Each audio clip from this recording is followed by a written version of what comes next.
Hello guys, আমি আজকের এমন একটা জায়গায় আসতে চলেছি যেখানে আসলে সব মনের ইচ্ছাও পূর্ণ হবে, মনে শান্তিও পাবে। চলো তোমাদেরকে আমি দেখাই যে আমি কোথায় আজকের এসেছি। তো আমাদের এখানটায় আমাদের কল্যাণে একটা মন্দিরে এসেছি।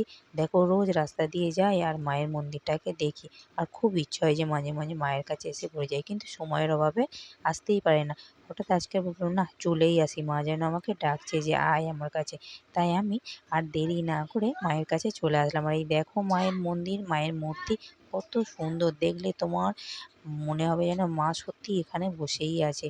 আর এত সুন্দর পরিষ্কার পরিচ্ছন্ন জায়গা, যেখানে তুমি ঘন্টার পর ঘন্টা বসে থাকতেও পারবে আর এত ভালো লাগবে।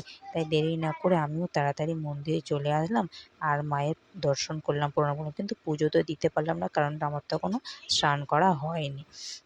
আর ঠিক তার পাশেই আছে বাবা ভোলেনাথ। এই দেখো, মা আছে আর বাবা থাকবে না? দেখো বাবার কত বড় মূর্তি, শিবলিঙ্গ। আর ঠিক তারও পাশে রয়েছে আরও একজনের মূর্তি।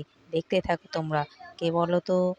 যে সেটা বজরংবলী। এই দেখো, বজরংবলীরও মূর্তি রয়েছে, কত সুন্দর, কত বড়। না দেখলে তোমরা মিস করবে। আজকের ব্লগ